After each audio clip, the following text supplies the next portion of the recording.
Hai teman-teman, saya Dr. Cici dan selamat datang di channel saya.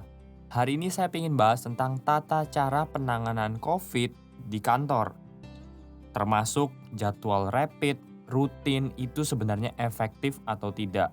Kenapa saya buat video ini? Karena banyak banget yang komen nih, banyak banget yang tanya juga terkait, dok saya di rapid rutin setiap minggu, ada yang setiap bulan, ada yang sudah reaktif, sudah swab, sudah sembuh bahkan, dan masih di rapid ulang lagi.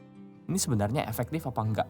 Disclaimer dulu, saya buat video ini dengan data ya teman-teman. Jadi saya pakai pedomannya dari Permenkes langsung HK0107 garing Kemenkes garing 328 garing 2020 tentang panduan pencegahan dan pengendalian COVID-19 di kantor, tempat kerja, dan industri. Jadi saya ngomong ada datanya ya, bukan asal ngomong aja. Nah, sebelum saya bahas nanti yang terkait rapid test, terkait laboratorium dan lain, sabar, nanti kita akan ke sana. Tapi sebelum itu, yang paling pertama yang harus kantor pahami, yaitu adalah mengelompokkan orang-orang pekerjanya.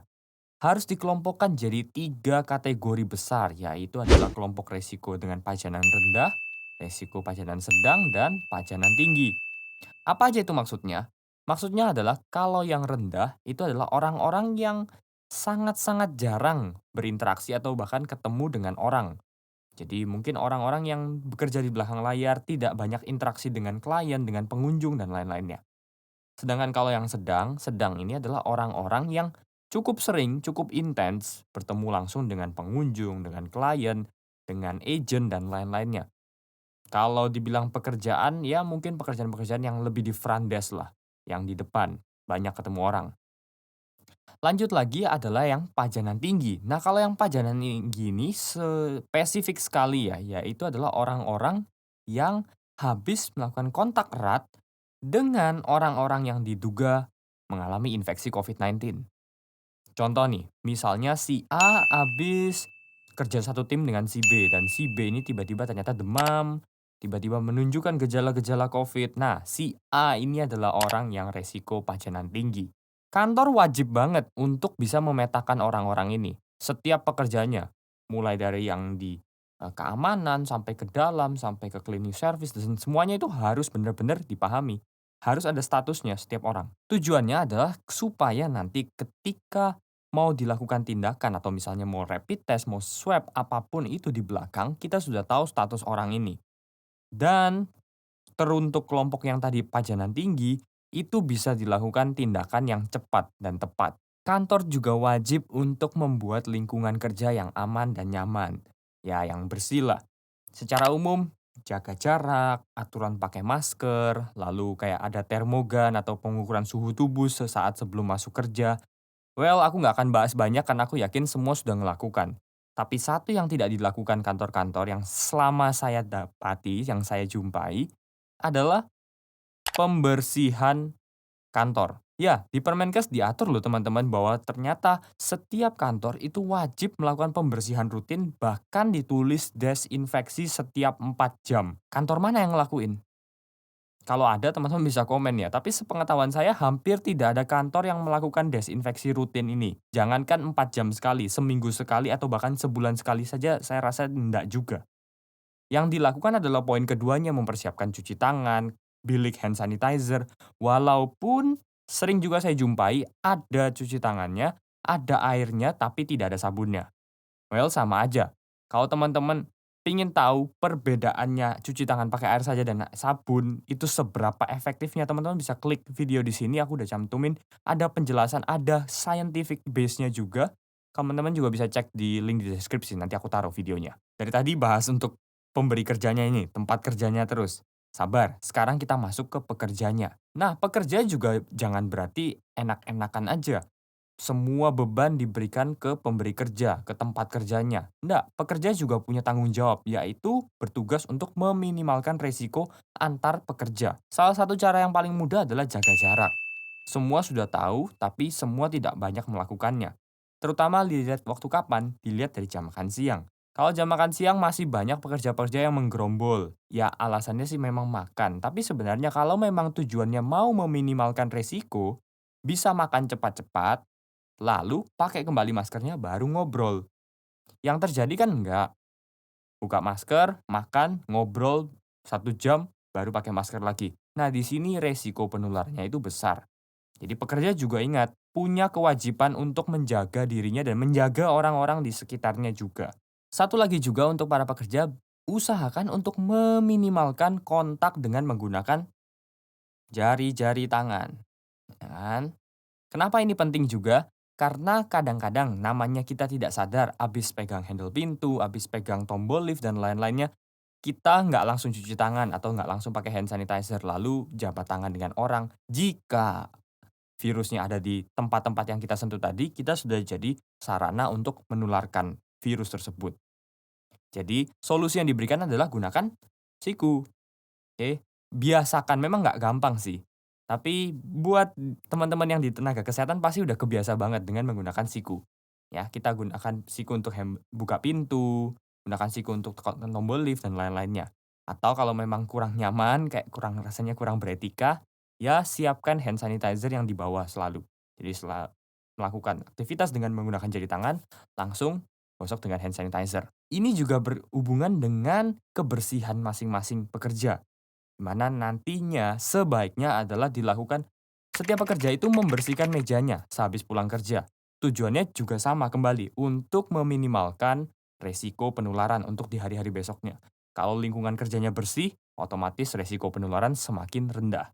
Sebelum lanjut, kalau misalnya teman-teman terbantu lewat video ini, merasa berguna, share video ini ke teman-temanmu, jangan lupa juga subscribe untuk dapetin konten-konten berikutnya yang juga bermanfaat. Nah, sekarang kita masuk ke saat yang ditunggu-tunggu, pembahasan terkait laboratoriumnya COVID.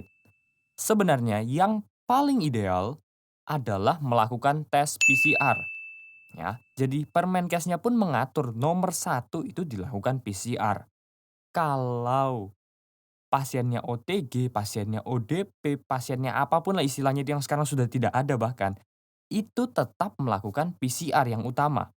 Kalau memang tidak bisa, ya baru teman-teman lihat di poin keduanya, ada memang melakukan pemeriksaan rapid test. Tapi itu kalau tidak bisa, kalau kepepet, kalau nggak ada biayanya. Masa sih nggak ada biayanya? Bahkan kalau teman-teman baca di bagian yang rapid test, itu dikatakan kalau misalnya hasilnya non-reaktif, diisolasi dulu. Setelah isolasi, 10 hari dilakukan rapid test ulang. Jika hasilnya berubah menjadi reaktif, PCR. Ya kan? Kembali lagi, PCR. Cek sekarang ke bagian yang kalau misalnya rapid test-nya reaktif, apa yang dilakukan? PCR lagi. Sama kan? Ujung-ujungnya PCR. Sebenarnya pedomannya ini dibuat lebih spesifik terkait orang-orang yang punya gejala atau orang-orang yang bergejala. Ya, karena memang pedomannya pada dasarnya prinsipnya COVID itu gejalanya itu lebih penting daripada sekedar hasil rapid test-nya ini. Jadi sebenarnya memang di sini butuh kedisiplinan dan kejujuran juga dari para pekerjanya.